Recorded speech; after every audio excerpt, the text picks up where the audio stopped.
Meron kami secret. Litong-lito siya kasi ba't ang dami daw bag. Tapos,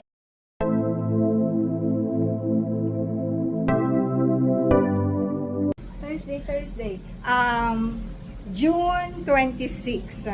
Ayan, 2025. Medyo busy kasi si mother ay pauwi na mamaya. So, ihahatid namin siya.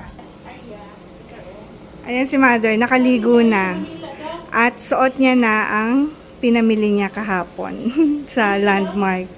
So, hindi ako nakakapag-take masyado ng video kasi yung moment namin, bonding kay mama, talagang sinusulit namin. Pero anyway, pag may time, bakit kami 500? Ay, hingi rin. Mother, where's my 1,000? You say thank you kay Lola? Thank you, Lola. No. Pumunta ka kay Lola.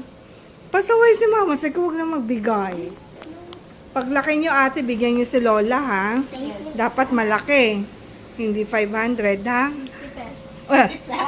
Nagre-ready na pala si mama. At mamaya kasi flight niya. So, ayan, mag-ayos-ayos na siya ng gamit. Na ate. And then, eto na nga pala, yung dadali ni mama. Kasi may pinadala kami. Yung ilaw, yung ilaw dati dito, kasi nagpalit nga kaming ganyan na ceiling fan with lights. Yung tinanggal dyan na ilaw, is pinadala na lang namin kay mama para magamit. So, ayan. Mamaya ayusin pa namin to. Tsaka, ayan, kung ano-ano. Rice cooker na bago, hindi pa to gamit. Kaya lang ayoko magtambak dito sa bahay na meron naman kaming ginagamit. Kasi baka lang masira kapag nakatago lang dito sa bahay. Kaya, ipadala na lang din namin. Tsaka, ayan, may mga sapatos na hindi pa siya gamit pero hindi namin siya magamit. Kaya, i-share na lang namin para ma-serve yung purpose ng gamit. And, ayan, nagtatanggal din ako ng sampay kasi nga ihahatid namin si mama. Gusto ko, pag aalis kami ng bahay, malinis din yung bahay. Para pag uwi nga is laging maayos na. Kaya mas maganda umaalis ng bahay na malinis. Para maginhawa lang ba. Tapos magluluto pa ako ngayon kasi kakain din muna kami. And kaya nagpatulong ako sa mga bata. Si Arya nagsaing, nag-vacuum. Nagligpit-ligpit habang busy rin ako. So, ayan, nandito ako sa kwarto. Sinara ko yung pinto kasi meron kami secret. So, paalis na nga si mama ngayon dahil yung binook namin sa kanya na ticket is Monday and then Thursday ang balik niya ng Cebu. Binook namin siya ng ticket last month pa. Pero before that, nag-book din kami ng ticket. So, ang book naman namin ng ticket ng mga bata with Papa Al nung April pa. So, sobrang tagal. Talagang pinagplanuhan lang namin.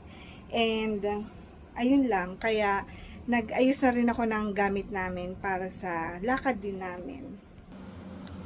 So, ayan na yung gamit. So, andyan na lahat. Toiletries, yung damit namin, yung extra sapatos, yung chinelas, mga ganon. So, yan lang yung dadalhin namin para sa amin. And then, inayos ko na nga rin pala yung dadalhin ni Mama Cristina na pasalubong na dadalhin niya pabalik sa Cebu. Kung maalala niyo dun sa vlog na shinare ko sa inyo, nung umattend kami ng 10th wedding anniversary ni Mama Lynn, marami kaming biniling longganisa. Kasi nga, dahil alam naman namin na naka-schedule na yung uwi ni Mama dito, ni Mama Cristina, kaya bumili kami ng maraming longganisang lukban para nga ipadala rin kay Mama Cristina.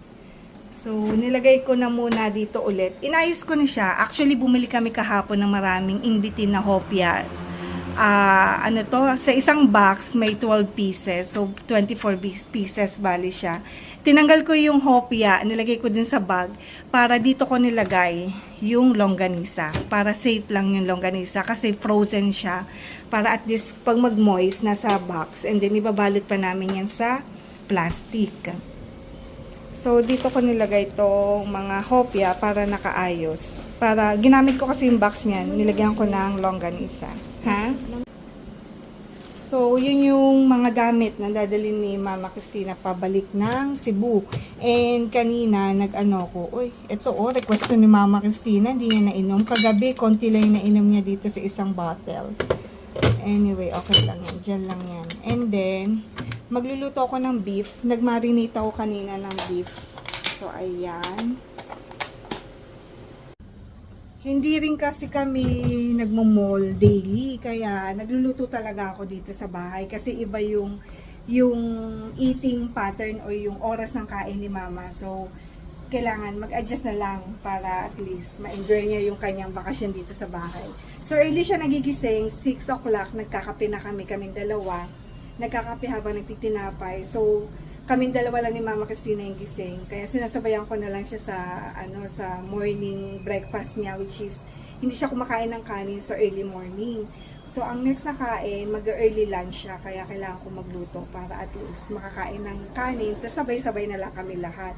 Kasi kapag gising namin ni Mama Christina, tulog pa si Al, tulog pa yung mga bata. So, hinahayaan na lang muna namin. So, hindi nga lang ako nakapag-take ng video. Siyempre, nagkukwento-kwentuhan kami. So, moment namin ni Mama Christina. Kaya hindi ko na lang din na-share lahat-lahat. So, pakonti-konti lang para lang may makita lang din siya as memory din, memories. Makita din ng mga bata sa future ba, yung bonding namin nila, ng family namin. So, yun lang, magluto na muna ako kasi ang bilis ng oras. At, kailangan mo na kumain. Tapos, pa, asikaso, maligo, ganyan. So, yun lang, see you later. Ito yung early lunch. Nagtanong sa Akila. Ano sabi mo? Babalik. Tomorrow.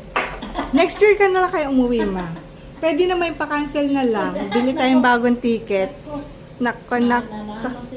Makulangan si Lola ng Baka payat na si Juan. Magpapayat niya. Si tita. Oh, para kami naman yung lalaki. Ay, tikman mo. Masarap pa ba, ma? Nasa chiller naman kasi. Masabi mo, ma, per ako. Ay, hindi. Nakatingin din ako sa ano mo kung nasarapan ka ba eh. So, okay pa, no? Ano? Ha? Mas maganda nito dito. Nagustuhan ni mother yung carbonara, kaya sabi niya, isan ko daw yung ingredients. Eh, kailan ba yan, man? Nagluto tayo, no? Pinakita ko kay mama yung pagluluto ko ng carbonara. So, ayan, gusto nila. And yung kinakain nga nila, ito yung carbonara, white sauce, and then yung pizza. There. Kaya Akila gusto niya kasi rice lang eh. Yeah. Ay, kuha tayo ng drinks, ma. Wait lang. Ano gusto mo? Coke, ma? Again. Oh, again. Yeah, Coke is good kay mama. Always in the left. Almost done na yung aking minarinate kanina na beef. Ito yung ating beef steak. Pero nilagyan ko siya ng patatas para lang may gulay. And then, ito pa yung maraming sibuyas. Maya-maya ko ito ilalagay, itong maraming sibuyas once na luto na yung ating patatas. Ay, open. Oh, sabi ko help. Nasaan sila?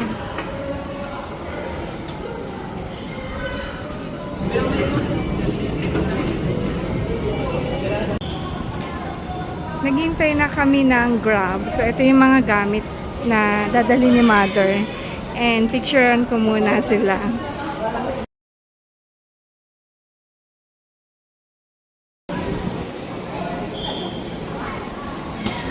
Magsi 6 o'clock na ng gabi. Daming bata dito sa lobby pag ganitong oras.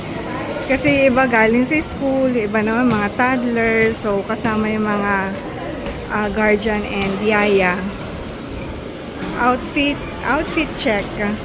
There. Dito. Picturean ko kayo dito. Kasi hindi ko alam kung kailan ulit makabisita si mother. So, ito na yung chance mag-take ng mga photos and video. Waiting pa rin sa Grab. Dito lang sa lobby. Nag-picture taking kami nila mama. Wala pa, be? Oh, ang daya mo. May baon kang tsokolate. Oh, ang daya. Oh, ba't di kasi kayo kumuha? Si mama. You like Akila? Wow! May baon si Papa.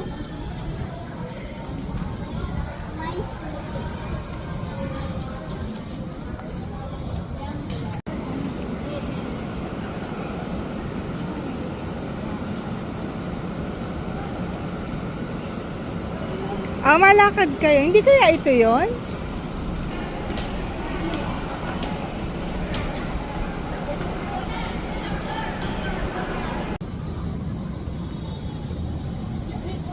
Ay, matitira mo dyan lang. Opo, nasa labas na. No? Nasa labas din po yung sa amin, di ba? Yung sa bedroom. Ah, oo. Yung bedroom namin, ganyan din po, sa labas din. Ano Ang masal... bedroom rin sa dyan din, pero maliit, no? Maliit. I found something. What? Wala, okay yan. Yung may Ah, wait lang. Okay yan. Wala pa ba ano si Papa? Wala pa naman dun eh. Ang hangin na, ma. Lola, interviewin ka namin, ma. Ano masasabi mo sa lugar? Eh, babalik ako dito, bili ako laki at babae. Hindi, pero okay. Dalawa ko. Anong mako-comment nyo? Kasi Observation. maganda. Kasi maganda. Masarap ang ulam. Eh, Mabalik daw si mama kasi maganda at saka masarap daw ang ulam. Oo nga, dito ka ma, ako magluluto, no? Tapos, gagawin mo ma ay pahinga. Oh, let's go na, balik na tayo.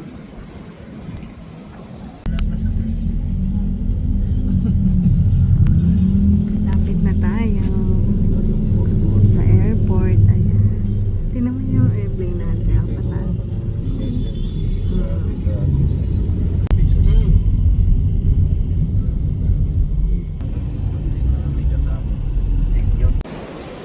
Airport na kami. Sabi Ah. ko niyo. Aircon daw.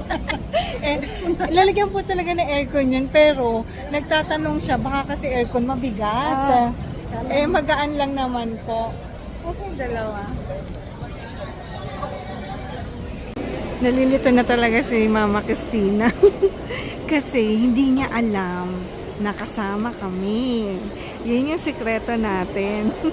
Ngayon ay reveal na. Kasama kami. Sasamahan namin si Mama Christina. So ayan, litong-lito siya kasi ba't ang dami daw bag. Tapos ayan pa sila Ari at Akila. Pinaupo na lang muna namin dyan kasi i-check in namin tong gamit. Etong box at saka itong traveling bag. So ayan, sabi namin maupo na lang siya. Tapos kinuha ko yung kanyang ticket and ID. Para kami na lang yung mag-check-in dito. Nakapila na kami. Ayan, let's go na sa loob. Kakain muna tayo. Kain na muna kami kasi mahaba-haba pa yung oras namin. Ito yung niluto ko kanina na beef steak na hindi talaga siya nabawasan kaya binaon na lang. And si Akila in-orderan namin para naman na makapwesto dito. Makakaya na wala kami order. So waiting si Akila sa order niya.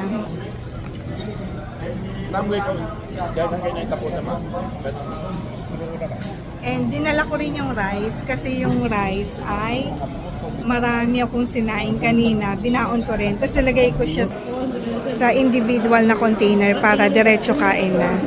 So ayan, may rice every container. And then yung ulam. Yan, pasok na tayo dito sa departure, domestic.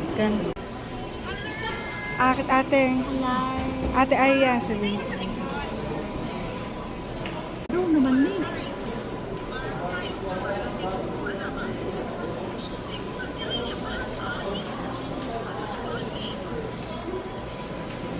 Ay, i-book na lang. I-book ma. Ng Grab. Sa kailan ka ko grab? Yun na.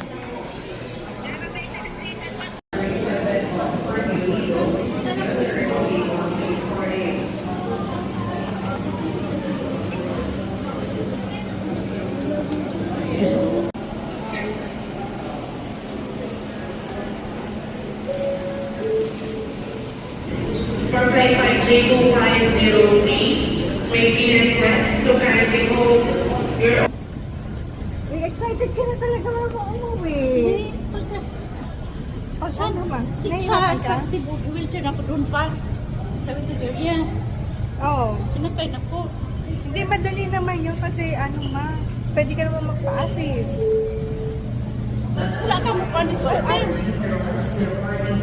Ang ingnan ko. namumblema si mama kasi ang alam niya hindi kami kasama. Kaya sabi niya yung mga gamit daw.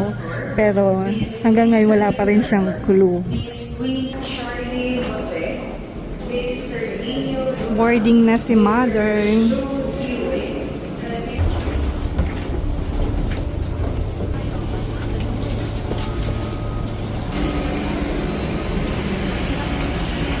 Take the first aisle on your left. Take the second aisle on your left. Ate, hanapin mo yung seat number 10.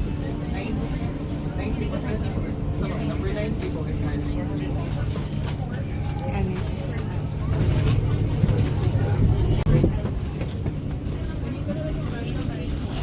Ladies and gentlemen, these tablets and any spark-producing equipment is not allowed. Smoking is strictly prohibited.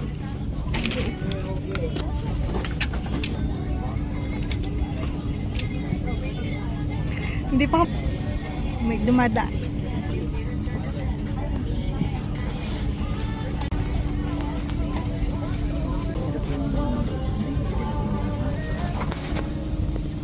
We request everyone to please return to their assigned seats as we are about to close the main cabin door. Cabin crew, please stand. Sabi niya mama.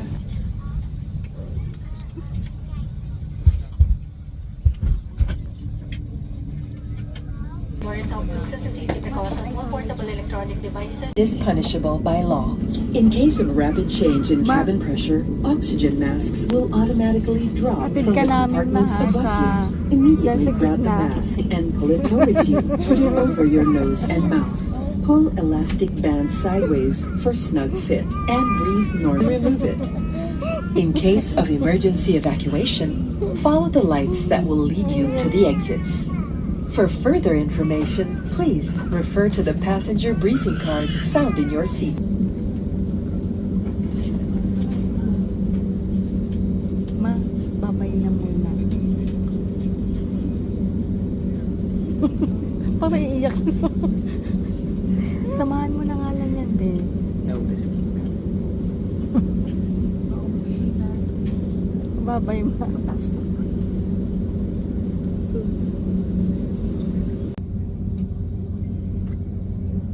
Init kaya akin.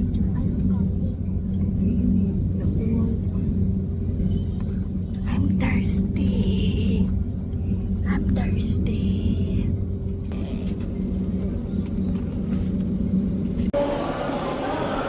Hi, ate. Hello. Welcome to Cebu. Maayong pag-abot sa Cebu. Maayong pag-abot sa Cebu. Ay, time check. 12 o'clock, midnight. Waiting kami sa Grab. And nagpa-assist na lang din si Mama Christina sa wheelchair para mabilis. Andito naman na kami sa waiting area. Nakakaantok. No, ate, inantok ka ba? Inantok ka? No. O, hindi sila inantok. Kami ni Mama antok-antok.